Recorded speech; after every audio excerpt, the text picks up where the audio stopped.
श्री स्वामी समर्थ. जय जय स्वामी समर्थ. तुमच्या सर्वांचे स्वागत आहे मराठी गृहिणी स्पेशल चॅनलमध्ये. आजच्या व्हिडिओमध्ये आपण दिवाळी सणाची माहिती पाहणार आहोत. दीपावली म्हणजे दिव्यांची ओळ. घरोघरी दिव्यांची आरास केली जाते. दीप म्हणजे तेज. या तेजाची पूजा म्हणजे अग्निनारायणाला सुप्त प्रार्थना असते की कुटुंबातील सर्वांना, समाजाला व राष्ट्राला तेजस्वी करावे. दिवाळी म्हणजे अंधारावर प्रकाशाचा, वाईटावर चांगल्याचा आणि अज्ञानावर ज्ञानाचा विजय. आजच्या व्हिडिओमध्ये आपण दिवाळी सणात येणाऱ्या सर्व सणांची माहिती पाहणार आहोत.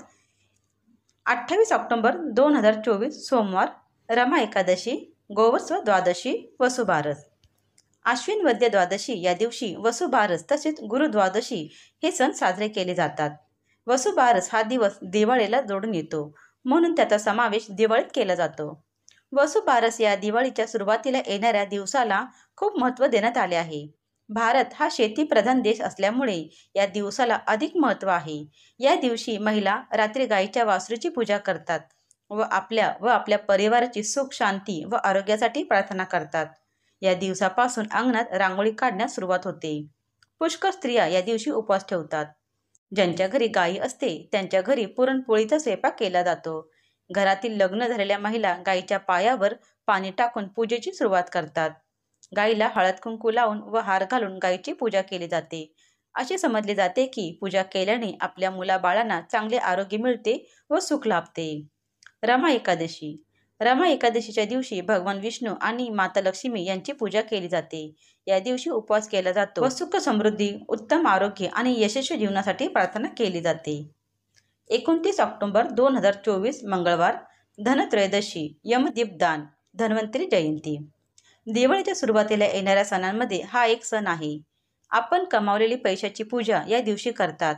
नुसतेच पैसे नाही तर लक्ष्मी बरोबरच ज्ञानरूपी सरस्वतीचे देखील पूजन या दिवशी केले जाते. म्हणूनच या दिवसाला धनत्रयोदशी असे म्हटले जाते. आश्विन मध्य त्रयोदशी म्हणजे धनत्रयोदशी. या दिवशी घरातील अवजारे, हत्यारे, सोने, नाणे यांची पूजा करतात. तसेच व्यापारी लोक चोपडा पूजन करतात. धने व गुळाचा नैवेद्य दाखवला जातो. धनत्रयोदशीपासून तेलाचे दिवे लावतात. घरासमोर आकाश कंदील लावतात. जो दिवाळीचे 5 दिवस दिवे लावतो त्याला अकाली मरण येणार नाही असे यमराजाने सांगितले आहे. धनत्रयोदशीला आयुर्वेदाचा जनक धन्वंतरीचा जन्म झाला. या धन्वंतरीने आपल्याला आणि संपूर्ण जीवसृष्टीला आयुर्वेद दिला. मानवाचे जीवन आरोग्यदायी बनवले. म्हणून या दिवशी वैद्यकीय क्षेत्रातील लोक धन्वंतरीची पूजा करतात. धनत्रयोदशीच्या दिवशी आपल्याला लक्ष्मीपूजनच्या वेळेला जे काही सामान लागणार आहेत, साफसफाई करायची आहे किंवा पूजेसाठी जे काही साहित्य लागणार आहे ते सर्व खरेदी करण्याचा मुहूर्त आहे. यम दीपदान. या दिवशी यमाच्या 14 नावाने तर्पण करण्याची प्रथा आहे. तसेच यमाच्या नावाने दीपदान करण्याची प्रथा आहे. या दिवशी दिव्यांची संख्या 13 मानून त्यांची पूजा केली जाते. कारण या दिवशी बरोबर 13 पळे इतका कालावधी यमदेवतेकडून प्रक्षेपित होणाऱ्या लहरी नरकात वास्तव्यास असतात. याचे प्रतीक म्हणून 13 दिवे यमदेवतेला अर्पण केले जातात आणि त्याला आवाहन केले जाते. या विधीला यमदीपदान असे म्हणतात. 13 या अंकात यमाला तृप्त करण्याचे शब्द बीजात्मक स्वरूपाचे सामर्थ्य असल्यामुळे त्रयोदशीच्या दिवशी 13 दीपांच्या स्वरूपात मृत्यूच्या पाशातून सुटका करण्यासाठी यमाला प्रार्थना केली जाते. त्याचबरोबर या दिवशी तुम्ही एक दिवा दक्षिण दिशेकडे यमदीपदान म्हणून सुद्धा लावू शकता. 31 ऑक्टोबर 2024 गुरुवार, नरक चतुर्दशी, अभंग्य स्नान. आश्विन वद्य चतुर्दशीला नरक चतुर्दशी म्हणतात.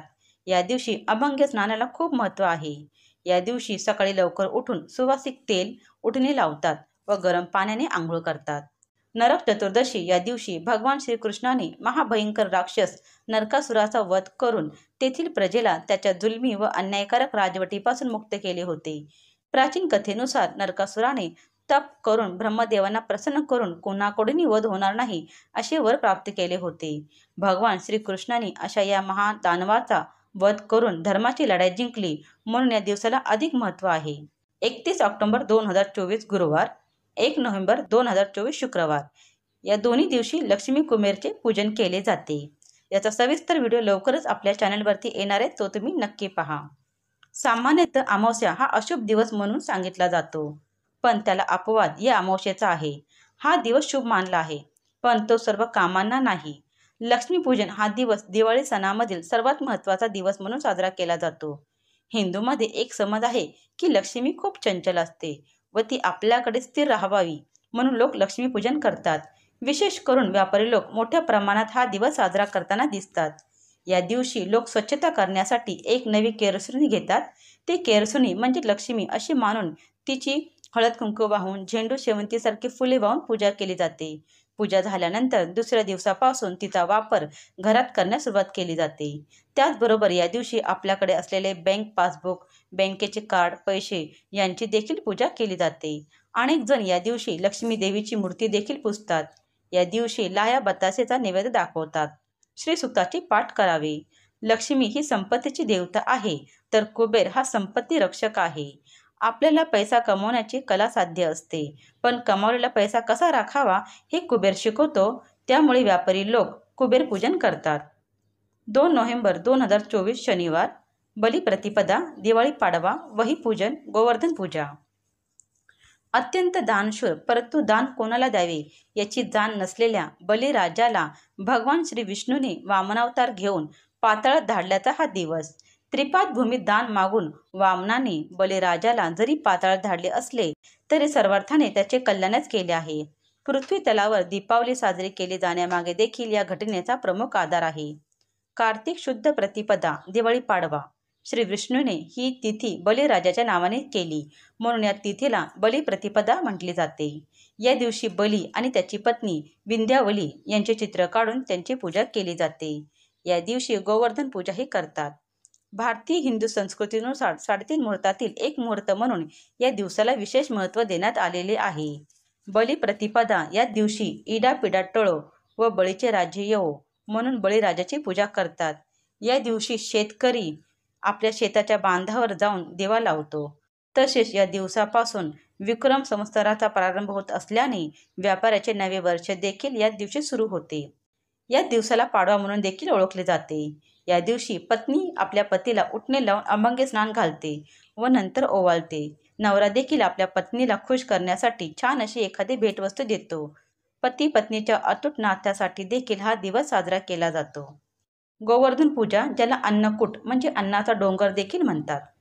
या दिवशी लोक त्यांचे घर आणि पिकांचे रक्षण केल्याबद्दल भगवान श्रीकृष्णाचे कृतज्ञता व्यक्त करतात.